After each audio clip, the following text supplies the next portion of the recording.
கட்சிகள் நீங்க குறிப்பிட்ட பிஜேபி, டிஎம்சி எல்லா கட்சிகளும் வந்து உள்ளடக்கிய ஒரு அலையன்ஸ் வந்து பாம்பாங்கன்னு சொல்லி நீங்க விரும்புறீங்களா இல்ல பாஜக? இல்ல இந்த கட்சிகள் மட்டுமல்லாமல் மரியாதைக்குரிய மறைந்த கேப்டன் தலைமையிலே இன்றைக்கு மதிப்பிற்குரிய திருமதி பிரேமலதா விஜயகாந்த் அவர்கள் தலைமையிலே செயல்பட்டுக் கொண்டிருக்கும் தேமுதிக, புதிய தமிழகம், நம்முடைய மரியாதைக்குரிய கிருஷ்ணசாமி அவர்கள், நம்முடைய மரியாதைக்குரிய ஜான் பாண்டியன் அவர்கள், திரு ஏசி சண்முகம் அவர்கள், ஐஜேகேனுடைய தலைவர் நம்முடைய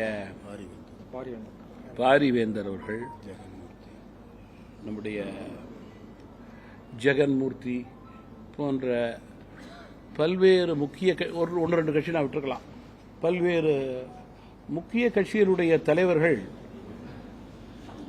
தேர்தல் என்றாலே அந்த கட்சிக்கு என்று ஒரு செயற்குழு, ஆலோசனை கூட்டம், அதற்கு பிறகு படிப்படியாக முறையாக அந்த கட்சியினுடைய கோட்பாடுகளுக்கு ஏற்றவாறு தேர்தல் யூகங்களை முழுமையாக அமைத்து அதிகாரப்பூர்வமாக தங்களுடைய கருத்தை தெரிவிப்பார்கள்.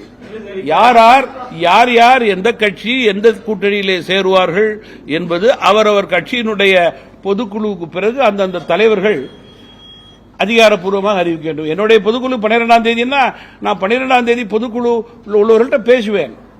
அதற்கப்புறம் முக்கிய தலைவர்கிட்ட பொதுக்குழுவில் உள்ள சாராம்சங்களை பற்றி பேசி தாமதமில்லாமல் சரியான நேரத்தில் கூட்டணியை அறிவிக்கக்கூடும்.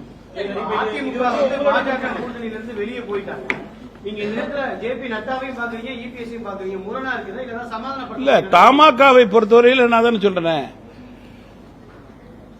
சட்டமன்ற தேர்தல் கூட்டணியிலிருந்து இந்த நிமிடம் வரை நட்புக்குரிய கட்சியாகவே அனைத்து கட்சியோடும் பழகி கொண்டிருக்கிறோம்.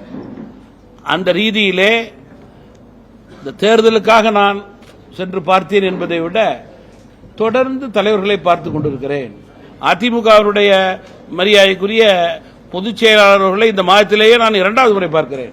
முதல் முறை பார்த்தது பிரச்சனை தெரியல, 2வது முறை பார்த்தது தான் தெரிஞ்சிருக்கு. நாங்க பார்லிமெண்ட்லயோ டெல்லியிலயோ தலைவர்களை பார்க்கறது நாங்க சொல்றது கிடையாது.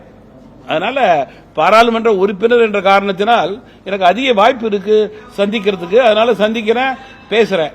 கூட்டணிகளை பொறுத்தவரையில் நான் சொன்னது போல இப்ப நான் ஏதாவது நினைத்தாலும் என்னால் கூற முடியாது. என்னுடைய கட்சி, என்னுடைய மாவட்ட தலைவர்கள், என்னுடைய நிர்வாகிகள், அணி தலைவர்கள், அவர்கள் சார்பிலே அந்தந்த பகுதி மக்களுடைய எண்ணங்களை பிரதிபலிக்கும் போது அதில் ஒத்த கருத்து எப்படி ஏற்படுத்த முடியும், எது அதிகமான கருத்து, எது கட்சிக்கு நல்ல கருத்து, இதன் அடிப்படையிலே தான் கூட்டணிகள் முடிவு செய்யப்படும்.